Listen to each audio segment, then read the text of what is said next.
What's up? This is Vince Carter. You're listening to the 3-Point Conversion. Check it out.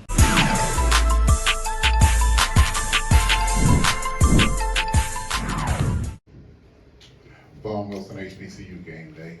Guys, second year being in this position, just talk about your thoughts on the game and your thoughts on the Celebration Bowl and playing with me at. Well, how y'all doing? First, the game, it was real, let's say, intense. Like I said earlier, there's a well-coached team. So the other day, there was a well-coached team that did the job at the opposing team, and we just didn't find a way to win. Celebration Bowl, it's a great experience. Proud to be a part of it. And I mean, defense, we did what we could. I mean, we knew we was short. We knew a lot of people left. We knew key players had left, but we still made sure we did what we could. So, I mean, it was a pleasure playing in it. And, history is history.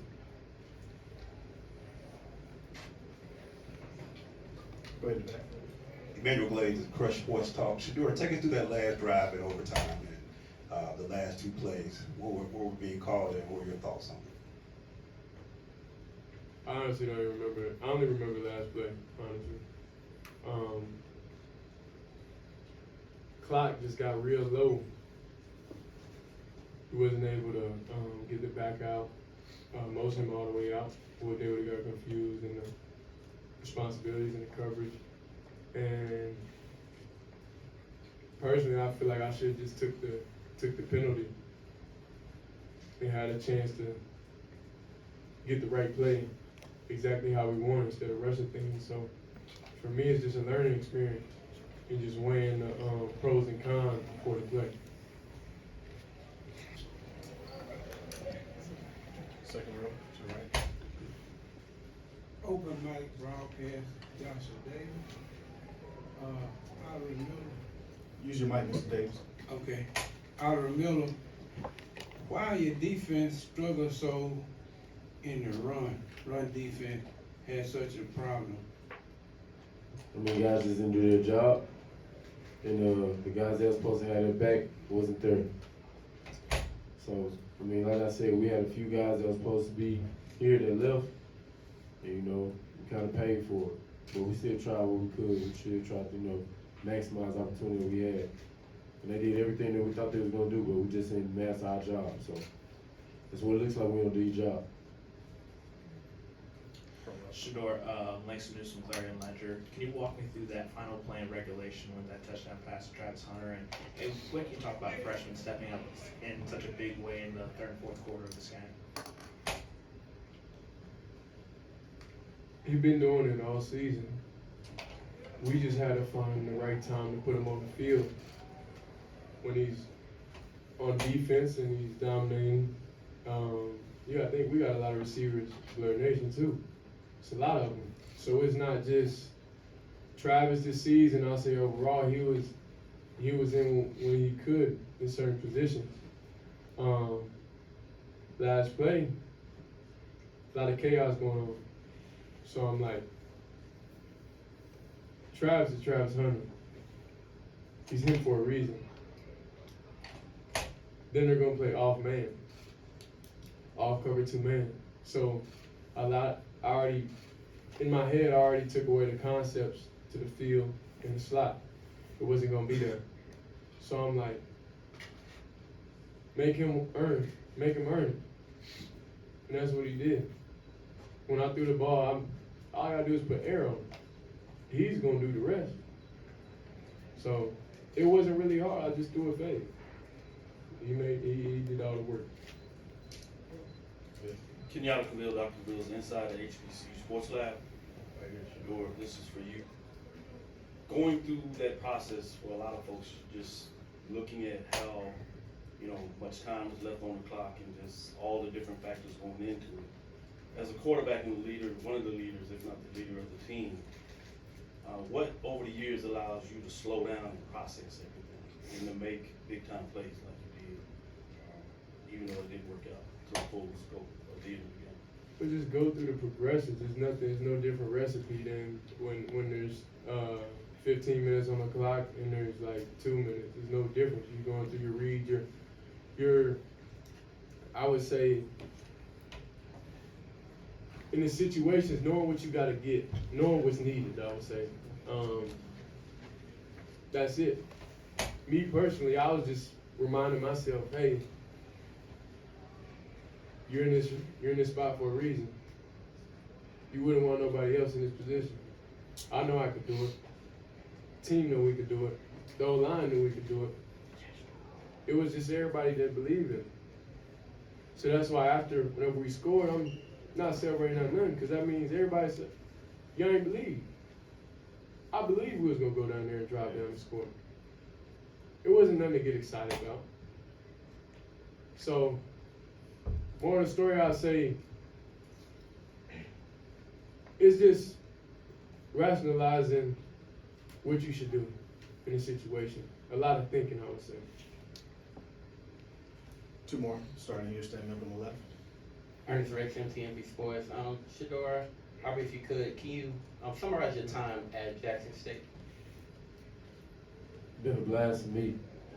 If it wasn't for these group of guys that I'm here with, nothing that has happened would have happened.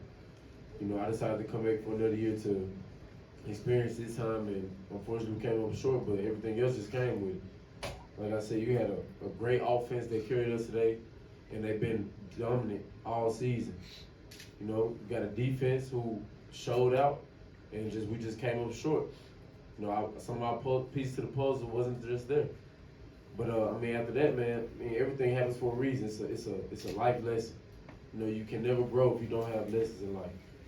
And, you know, I'm appreciative of it. But this whole time has been a blessing. You know, I got to play with Shedeur Sanders. Not everybody get to do that. You know, and I'm appreciative of that. Even though he's younger than me, it's still a great experience that I got to experience. Travis Hunter, you know, my D-line, my safeties. You know what I'm saying? The linebackers right next to me, the O-line. I got to play with all these type of guys, man. And all these guys gonna go somewhere. They're gonna make a lot of money. So, you know, I had a great experience, man. I would never ask for nothing else. If I could do it again, I'd do it all over again. I promise you that. But I'm appreciative of it. Being at Jackson State, I would say it's eye-opening. A lot of people don't know about HBCUs. Personally, I didn't know about many HBCUs when I was going through my recruitment process. So I would say over the 2 years I've been here, 2.5 years I've been here, spotlight here, everything's here. It's some things that's not up to par, but it's good and bad with everything. So the people, the fans, everything about the city of Jackson I love. Okay. People say there's a lot of crime in the city, but we haven't ran into it. We got our head on straight, we're going to school, doing what we got to do. So just being in love with the city, the people, just how kind they are, just the whole HBCU family, talking to them in the airport, playing around with them. It's nothing I ever been around before. I went to a private school in high school. So being around a lot of people of our own color and our own type is it's truly fun. Last question. I know, so the Atlanta boys, I just want to ask both players, what does it mean to have a record-setting attendance for the Celebration Bowl? What does that say about the impact of HBCU football? Reword them. One time, my bad. Keep giving back the mic because they understand. I asked y'all, there was a record-setting attendance tonight for the game. What does that say about HBCU football, the impact? Oh, I mean, how many was it? 49,000. I'm 49,000. not gonna lie, I just look like confetti in the stands. Yeah. What did that And I'm not stand? talking about after the game, I'm talking before the game. It just look like confetti in there, but I'm not gonna lie though, playing at home, like versus Alcorn versus one of them rivalry games, there's a lot of people in there. So, us playing a MEAC opponent, I'm glad everybody came out to see it. I feel like a lot of people got to see what they wanted to, and of course our fans didn't, unfortunately. But overall, it's just great that HBCUs is getting this attention, that it's having all this media in here, and that everybody's able to see it. You got YouTubers, you got everybody, kids looking up to on the sideline during the game, sharing that on their channel, sharing that everywhere.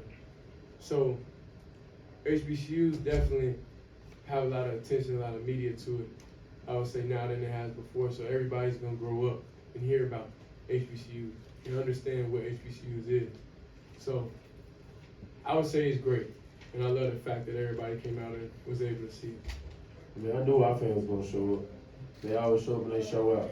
No matter if we down or up, they always gonna show out. Like I said, unfortunately, we didn't give them what they wanted. But like I said, everything happens for a reason. Everything's a learning experience. I always say walk by faith and not by sight. So a lot of people that sit here with their heads down, things of that nature, some good's gonna happen. Some good's coming. Like I said, Jackson State to the fan base, I love all you guys. I mean, I'm appreciative of all y'all. Without y'all, this probably would never happen. Y'all stuck through the same things we went through. No water, no electricity, things of that nature, man. We still overcame. We just put a spotlight on it. Facts.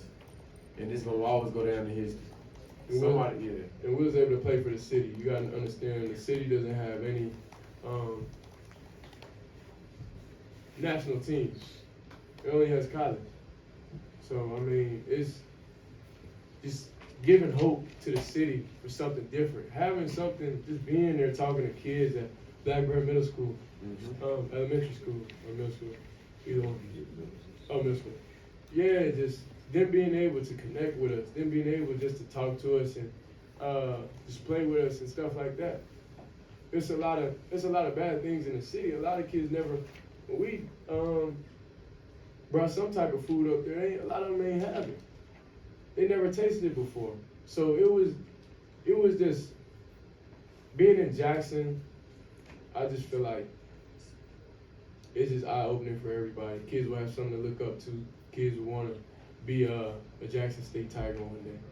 And last message I want to say is to all you recruits and all you players, come home. You know, if we can do it, y'all can do it. Come on home. Let's represent well. HBCUs that need to keep going up, whether you like it or not.